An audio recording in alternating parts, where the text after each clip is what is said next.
നിഖിൽ, നമ്മുടെ മുന്നിലെത്തുന്ന വിവരങ്ങൾ അനുസരിച്ച് ഇതുവരെ 11 മരണം ഉണ്ടായിരിക്കുകയാണ്. 54 പേർ ആശുപത്രിയിൽ പ്രവേശിപ്പിക്കപ്പെട്ടു. പലരുടെയും നില ഗുരുതരമാണ് എന്നുള്ള വിവരങ്ങൾ പുറത്തുവരുന്നു. അങ്ങേയറ്റം ഭീതിതമായ ഒരു സാഹചര്യം ബംഗളൂരു നഗരത്തിൽ നിലനിൽക്കുകയാണ്. ഏറ്റവും പുതിയ വിവരങ്ങൾ എന്തെല്ലാം?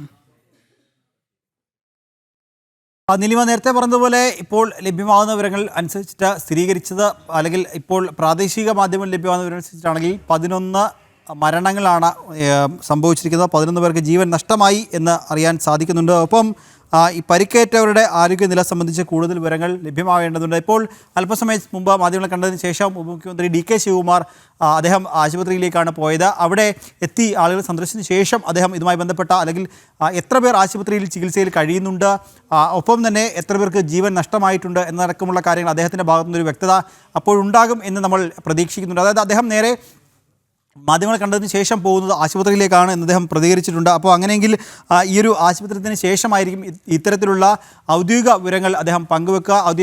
ഔദ്യോഗിക വിവരങ്ങൾ അദ്ദേഹത്തോട് ചോദിച്ചപ്പോൾ, മാധ്യമപ്രവർത്തകർ ചോദിച്ചപ്പോൾ തനിക്കറിയില്ല അല്ലെങ്കിൽ താൻ കൂടുതൽ അതിനെപ്പറ്റി അന്വേഷിച്ചതിന് ശേഷം പറയാം എന്ന തരത്തിലുള്ള മറുപടിയാണ് DK ശിവകുമാറിൻ്റെ ഭാഗത്തുനിന്ന് ഉണ്ടായത്. അതുകൊണ്ട് തന്നെ അദ്ദേഹം ആശുപത്രിയിൽ എത്തി അതിന് ശേഷമായിരിക്കും ഇതുമായി ബന്ധപ്പെട്ട അദ്ദേഹം ഒരു പ്രതികരണം നടത്തുക എന്ന് അറിയാൻ സാധിക്കുന്നുണ്ട്.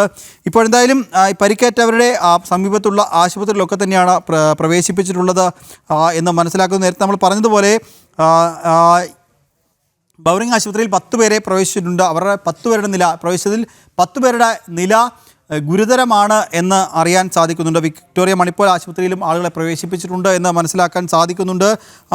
ഈ പരിക്കേറ്റ 50-ന് മുകളിൽ ആളുകൾ ഈ സമീപത്തുള്ള വിവിധ ആശുപത്രികളിൽ ചികിത്സയിൽ കഴിയുന്നുണ്ട്. ഇത് എത്രത്തോളം ആളുകൾ ചികിത്സയിലുണ്ട്, എത്രത്തോളം ആളുകളുടെ നില ഗുരുതരമായി തുടരുന്നുണ്ട്, ഒപ്പം എത്ര മരണം സംഭവിച്ചിട്ടുണ്ട് എന്ന അടക്കമുള്ള ഔദ്യോഗിക സ്ഥിരീകരണം കർണാടക സർക്കാരിൻ്റെ ഭാഗത്തുനിന്ന് വരേണ്ടതുണ്ട്. അത് ഈ ഒരു ആശുപത്രിയിൽ എത്തി ഈ ചികിത്സയിൽ കഴിയുന്നവരെ അവരെ സന്ദർശിച്ചതിന് ശേഷം DK ശിവകുമാറിൻ്റെ ഭാഗത്തുനിന്ന് ഉണ്ടാകും എന്നാണ് നമ്മൾ എന്തായാലും പ്രതീക്ഷിക്കുന്നത്. നേരത്തെ പറഞ്ഞ പോലെ 4:15 കൂടിയാണ് ഇത്തരത്തിലൊരു അപകടം ഉണ്ടാകുന്നത്.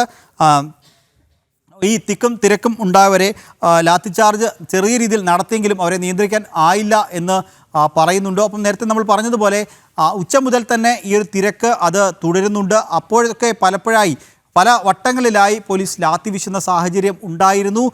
ഈ ഒരു സ്റ്റേഡിയത്തിന് ഉള്ളിലേക്കൊക്കെ ആളുകൾ ചാടിക്കടക്കാനുള്ള ശ്രമങ്ങളൊക്കെ നടത്തിയിരുന്നു എന്ന് മനസ്സിലാക്കാൻ സാധിക്കുന്നുണ്ട്. അതിന് പിന്നാലെയാണ് ഈ ഒരു തിരക്ക് അത് ക്രമാതീതമായി ഇങ്ങനെ വർദ്ധിച്ച് വരുന്നത്. സ്റ്റേഡിയം ഫുള്ളായതിനു ശേഷവും സ്റ്റേഡിയത്തിലേക്ക് ആരാധകർ വളരെ വലിയ രീതിയിൽ എത്തുന്നുണ്ടായിരുന്നു എന്നും മനസ്സിലാക്കാൻ സാധിക്കുന്നുണ്ട്. എന്തായാലും ഇപ്പോൾ ലഭ്യമായ ഏറ്റവും പുതിയ വിവരങ്ങൾ പ്രകാരമാണെങ്കിൽ 11 പേർ മരിച്ചിട്ടുണ്ട്. ഇതിൽ 6 പുരുഷന്മാരും 4 സ്ത്രീകളും ഒരു കുട്ടിയും ഉൾപ്പെടുന്നു എന്നാണ് മനസ്സിലാക്കാൻ സാധിക്കുന്നത്. 54ഓളം പേർ സമീപത്തുള്ള വിവിധ ആശുപത്രിയിൽ ചികിത്സയിൽ കഴിയുന്നുണ്ട് എന്നുമാണ് ഏറ്റവും പുതുതായി പറയാൻ സാധിക്കുന്ന വിവരം. നീലിമ. നിഖിൽ, ഇതോടനുബന്ധിച്ച് തന്നെ ബംഗളൂരു നഗരത്തിലെ ഒരു ലോ ആൻഡ് ഓർഡർ സിറ്റുവേഷനിൽ വലിയ മാറ്റങ്ങൾ, വലിയ സംഘർഷം ഉടലെടുക്കുന്ന ഒരു സ്ഥിതി കൂടി വരുന്നുണ്ട്. ഇവിടെ വിധാൻ സൗധയ്ക്ക് നേരെ കല്ലേറ് നടത്തുകയാണ്. ജനക്കൂട്ടം വലിയ രീതിയിൽ കല്ലേറ് നടത്തുന്നു എന്നുള്ള വാർത്തകൾ പുറത്തു വരുന്നുണ്ട്. അതായത് ഈ സർക്കാർ സംവിധാനം മുഴുവൻ പരാജയപ്പെട്ടതിൻ്റെ ഒരു രോഷം RCB ആരാധകർ വിധാൻ സൗധയോടും തീർക്കുന്നു എന്നുള്ള വിവരം പുറത്തു വരുന്നു. നിഖിൽ. നീലിമ, ജനക്കൂട്ടം നഗരത്തിൻ്റെ പല ഭാഗങ്ങളിലും ഉണ്ട് എന്നറിയാൻ സാധിക്കുന്നുണ്ട്. അതായത് നഗരത്തിൻ്റെ പല ഭാഗങ്ങളിലും ഇത്തരത്തിൽ ആളുകൾ തടിച്ചു കൂടുന്നുണ്ട് എന്ന് മനസ്സിലാക്കാൻ സാധിക്കുന്നു. അതായത് ആളുകൾ തടിച്ചു കൂടരുത് എന്ന് കൃത്യമായ നിർദ്ദേശം ഈ ഒരു പോലീസിൻ്റെ ഭാഗത്തുനിന്ന് ഉണ്ടായിട്ടുണ്ട്. പക്ഷേ എന്നിരുന്നാൽ തന്നെയും ഇത്തരത്തിലൊരു വലിയ അപകടത്തിന് പിന്നാലെ ഈ ഒരു ആരാധകരുടെ ഭാഗത്തു നിന്ന് രോഷം ഉയരുന്നുണ്ട്. അതായത് തൊട്ടു പിന്നാലെ അപകടത്തിന് പിന്നാലെയും സ്റ്റേഡിയത്തിൽ പരിപാടി നടത്തിയതിനെതിരെയും ആരാധകരുടെ ഭാഗത്ത് വലിയ പ്രതിഷേധം ഉണ്ടാവുന്നുണ്ട്. അത്തരത്തിൽ ആരാധകരൊക്കെ തന്നെ നഗരത്തിൻ്റെ പല ഭാഗങ്ങളിലും തടിച്ചുകൂടി നിൽക്കുന്നുണ്ട് എന്ന് മനസ്സിലാക്കാൻ സാധിക്കുന്നുണ്ട്. നീലിമ നേരത്തെ പറഞ്ഞതുപോലെ കർണാടക നിയമസഭാ മന്ദിരത്തിന് നേരെ ആരാധകർ കല്ലെറിയുന്ന ഒരു സാഹചര്യമുണ്ട്. അതായത് തങ്ങൾക്ക് വേണ്ട മതിയായ സൗകര്യങ്ങൾ, സുരക്ഷാ ക്രമീകരണങ്ങളൊന്നും ഒരുക്കാത്തതിൽ ആരാധകരുടെ ഭാഗത്തുനിന്ന് വലിയ പ്രതിഷേധം തന്നെ ഉയരുന്നുണ്ട് എന്ന് മനസ്സിലാക്കാൻ സാധിക്കുന്നു.